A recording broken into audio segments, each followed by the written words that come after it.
पूरी दुनिया में पक्षियों की 10,000 प्रजातियां पाई जाती हैं। सभी पक्षियों की 2 पंजे, 2 पंख और एक गर्दन होती है। लेकिन इन्हीं में से एक ऐसा पक्षी है जिसकी अलग पहचान होती है, जो आसमान का सीना चीर के हजारों मीटर ऊपर 120 किलोमीटर प्रति घंटे की रफ्तार से उड़ता है, जो खुद से कई गुना वजन शिकार को भी अपने पंजों में दबोच के उड़ जाता है। और इसीलिए उसे पक्षियों का राजा कहा जाता है, जिसे हम बाज के नाम से जानते हैं। और एक बाज इतना ऊंचा मुकाम हासिल करता है अपनी मेहनत और अपनी पुनर्जन्म की वजह से।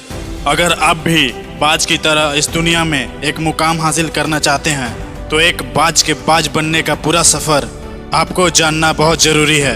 क्योंकि 25 से 30 की उम्र में आने के बाद भी लोगों को रिस्क लेने से डर लगता है, लेकिन एक बाज के जीवन के शुरुआत से ही रिस्क से होती है। जिस उम्र में बाकी पक्षियों के बच्चे चिचियाना सीखते हैं, उस उम्र में एक मादा बाज अपने बच्चे को पंजों में दबोचकर हजारों मीटर ऊपर आसमान की ऊंचाइयों में उड़ जाती है, उसे ये बताने के लिए कि तेरा जन्म आसमान की सीना चीरकर ऊपर उड़ने के लिए हुआ है। तेरा जन्म पक्षियों का बादशाह बनने के लिए हुआ है।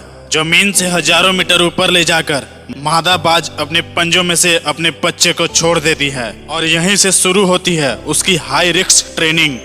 वो मादा बाज का चूजा तेजी से जमीन की ओर गिरने लगता है। थोड़ा नीचे आता है तो उसके पंख खुलने लगते हैं। नीचे आते आते वो अपने पंख फड़फड़ाने लगता है, लेकिन वो अभी तक उड़ना नहीं सीखा है।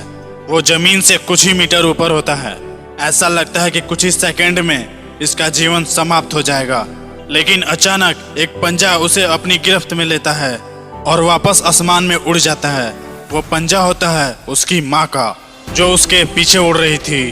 उसकी ये ट्रेनिंग तब तक चलती रहती है जब तक वो उड़ना नहीं सीख जाता। इतनी हाई रिस्क ट्रेनिंग के बाद इस दुनिया को एक बाज मिलता है। बारिश के वक्त जब सारे पक्षी छत की तलाश करते हैं, तब यही बाज बादलों से ऊपर उड़ता है। एक बाज की उम्र लगभग 70 साल होती है। जब बाज 40 साल का होता है, तब एक परेशानी उसकी जिंदगी में मौत बनकर आती है, जो आपकी परेशानियों की तुलना में बहुत बड़ी होती है। क्योंकि 40 साल की उम्र में बाज की चोंच इतनी मुड़ जाती है कि उसे शिकार निगलने में बहुत परेशानी होती है। उसके पंख भारी हो जाते हैं, छाती से चिपकने लगते हैं, जिससे उस बाज का उड़ना बहुत मुश्किल हो जाता है। उसके पंजे लंबे और लचीले हो जाते हैं, जिससे वो बाज शिकार को सही से नहीं पकड़ पाता। अब उस बाज के पास सिर्फ 3 रास्ते होते हैं। पहला, वो अपना शरीर त्याग सकता है। दूसरा, गिद्ध की तरह छोड़े हुए भोजन पर निर्भर हो जाए। और तीसरा, सबसे कठिन और पीड़ादायक रास्ता, अपने आप को पुनः स्थापित करने का, फिर से आसमान का सीना चीर के ऊपर उड़ने का। और वो बाज इसी तीसरे रास्ते को चुनता है और अपने आसपास की सबसे ऊंची चोटी पे पहुंच जाता है। वहां पे अपना घोंसला बनाता है और फिर शुरू होता है परेशानियों के जड़ से उखाड़ के फिर से आसमान में उड़ने का सफर। वो अपनी चोंच को एक चट्टान में मार मार के तोड़ देता है, लहूलुहान हो जाता है और इंतजार करता है फिर से नई चोंच आने का।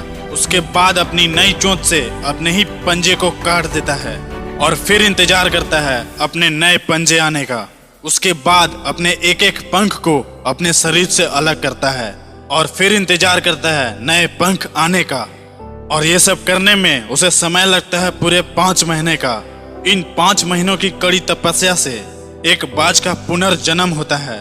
वो फिर से तैयार हो जाता है आसमान का सीना चीर के उड़ने के लिए। जो 3 रास्ते बाज के पास थे, वही 3 रास्ते आपके पास भी होते हैं। लेकिन कुछ लोग पहले रास्ते को चुनते हैं, अपना शरीर समाप्त करने का रास्ता, और फिर ज्यादातर लोग दूसरे रास्ते को चुनते हैं। वो परेशानियों का बोझ पड़ते ही अपना लक्ष्य, अपना गोल छोड़ के वो एक सिंपल लाइफ जीने लगते हैं, बिल्कुल गिद्ध की तरह। और 1% ऐसे लोग होते हैं कि इन परेशानियों को लात मारकर अपनी मेहनत की दम पर बाज की तरह आसमान में उड़ने का हौसला रखते हैं।